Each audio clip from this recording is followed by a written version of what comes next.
Hello, hello, j'espère que vous allez bien. Je suis trop contente de vous retrouver aujourd'hui avec le livre Curiosité féerique et surnaturelle de Véronique Barrault, illustré par Océane Leissouk.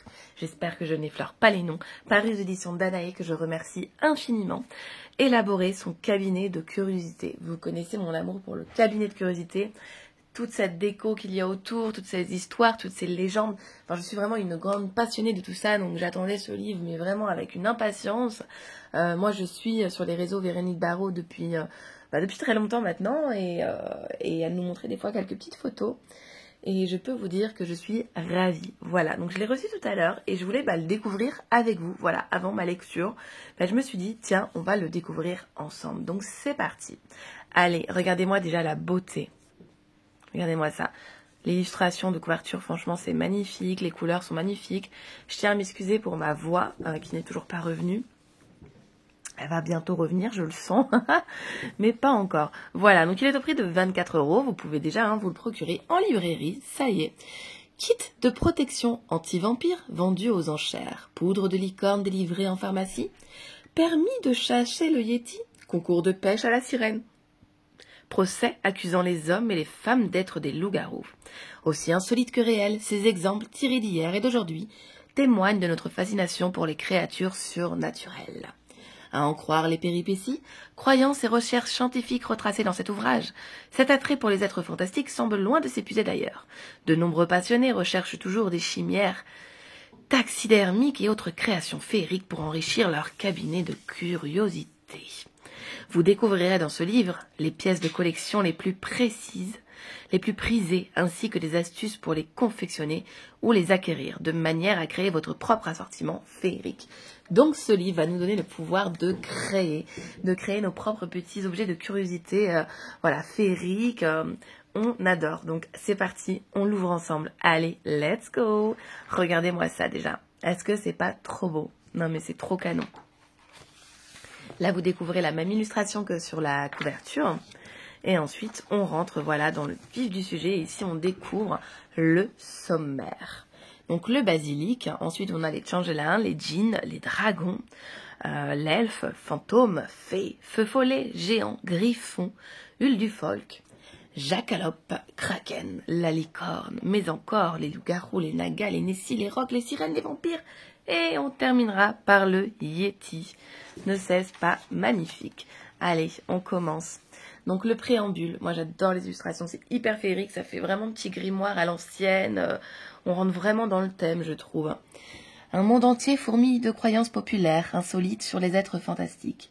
Au fil des siècles, ces superstitions ont généré de nombreux faits divers et historiques tout aussi marquants. Témoignages, procès, façonnages de chimères fantastiques et de fausses preuves.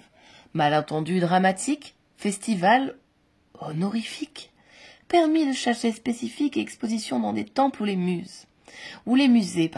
Ces quelques exemples tirés de l'Antiquité à nos jours montrent à quel point ces superstitions surnaturelles, fréquemment fondées sur des bizarreries de la nature, ont insufflé les populations et continuent de le faire. Et c'est parti. Donc elle vous dit, afin de mieux comprendre cette ascendance sur notre vie, il est nécessaire de remonter aux origines. Qu'est-ce que l'origine? Eh bien évidemment la mythologie. Ce formidable berceau a vu naître des milliers de créatures uniques en leur genre. Le temps passant, ces animaux hybrides et monstres humanoïdes se sont multipliés. Ils furent nombreux à prendre leurs indépendances vis-à-vis des récits originels pour s'adapter aux époques traversées. Leur morphologie, leur caractère et leur pouvoir extraordinaires, entre autres caractéristiques, ont suivi un chemin d'évolution non pas naturel mais sociétal. Il fut un temps où la remise en cause de ces êtres d'exception pouvait se révéler malaisante, voire périlleuse. Pour exemple, certains animaux furent érigés en symbole de christianisme par l'Église qui ne tolérait aucune contradiction. Et ainsi de suite, elle vous raconte l'histoire. Et on vient découvrir de magnifiques illustrations juste ici. Regardez-moi ça. C'est sublime. Illustratrice, franchement, elle fait un travail fabuleux. J'adore le papier qui fait un petit papier, voyez, vieilli, vraiment comme dans un grimoire, tacheté, peut-être à l'encre de café. Bon, bien évidemment, c'est fait exprès, mais laissons-nous nous imaginer de belles encore féeries, plein de petites choses, belles, qui vont rendre le livre encore plus beau. Basilic, donc on commence par le basilic. Est-ce que vous connaissez l'histoire du basilic? Eh bien, vous allez pouvoir la découvrir dans ce livre-ci. Voilà, des très belles illustrations également. Enfin, c'est vraiment très joli. Et ensuite, vous avez des petites astuces sur comment vous protéger du basilic. Cabinet de curiosité, Baron français. Créez le vôtre. Ici, on vous propose de créer votre propre petit cabinet. Changeling, la petite légende, l'initiation caricaturale. Ensuite, vous avez l'innocent, donc à l'époque victorienne, on vous dit main médecin, médecin, dont le père d'Oscar Wilde commencèrent à remettre en cause la notion même du changeling. Selon eux, ce n'étaient pas les fées ou d'autres créatures surnaturelles qui causaient les dérèglements physiques ou comportementaux des enfants touchés, mais diverses maladies. Il est vrai que plusieurs pathologies, alors peu ou non notoires à l'époque, peuvent expliquer de nombreuses particularités attribuées au changeling. Voilà, et ainsi de suite. Je ne vais pas tout vous spoiler. Dispositif préventif à mettre en place pour éviter l'enlèvement et le remplacement des nouveau-nés. Dispositif inoffensif pour obtenir les restitutions du nouveau-né enlevé par les fées. Bon, c'est très witty, très magique, on adore. Djinn génie. Qu'est-ce qu'un djinn? Et là, vous allez pouvoir le découvrir. Donc, comment vous protéger des djinns malveillants. Donc, à chaque fois, en fait, vous allez avoir la légende et le petit rituel, la petite chose à réaliser. Voilà. C'est vraiment une lecture magique. Je trouve que c'est vraiment la saison adéquate pour lire tout ça. Là, on arrive à l'approche de Noël. On va sortir de l'automne parce que je crois que l'hiver, c'est le 21, si je dis pas de bêtises, décembre. Et donc, je trouve, voilà, ces lectures-là, aussi plaisantes qu'elles soient, aussi intrigantes, aussi mystiques, sont vraiment propices à cette saison où on est enfermé, où on est, voilà, dans cette saison sombre qui vient vraiment nous transmettre de belles lectures comme ça, et j'aime beaucoup, donc je trouve qu'il sort à point nommé. Voilà, regardez-moi la beauté du livre. Et plus on avance, et plus on découvre de belles photos, de belles illustrations, c'est vraiment super joli. Cabinet de curiosité, regardez-moi ça. Ah, c'est trop beau. Donc là, vous pouvez voir deux types de fossiles. Ici, un petit mot sur les elfes. Pardon. Cabinet de curiosité. C'est magnifique. L'amour dans l'au-delà. Sollicitude sans frontières. Les fées, avec leurs autres noms, les faées. Prenez garde au cercle des fées. Choyez les fées. Offrez-leur des offrandes, par exemple. Hop, le feu follet. Et ainsi de suite, vous allez traverser voilà, toutes les légendes que vous pouvez retrouver donc, dans le sommaire que je vous ai lu tout à l'heure. Ici, on est sur les légendes du loup-garou. Comment vous défendre face à un loup-garou. Regardez-moi ça, comme c'est beau. J'adore en plus la police d'écriture. Franchement, il est canon. J'ai trop hâte de le lire et de vous en parler très rapidement. Je suis trop contente. Cette même autrice, elle a écrit également celui-ci. Regardez, il est juste à côté de moi. Alors, ça, je sais pas si c'est elle, par contre, Le Peuple Silencieux. Non, voilà.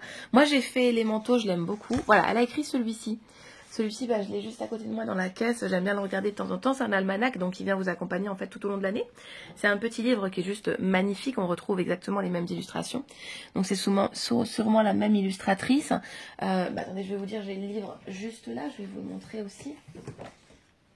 Regardez-moi cette beauté. Exactement, voilà, c'est la même illustratrice que je me disais bien, je reconnaissais bien ces visages qui n'ont que des yeux fermés en fait. Et regardez-moi ça, donc c'est un almanach en fait qui va vous accompagner tout au long de l'année. Vous allez découvrir des petites légendes, des petites choses à réaliser. Enfin vraiment, c'est vraiment un très chouette livre également celui-ci. Voilà. Celui-ci aussi, je l'ai, La Magie féerique.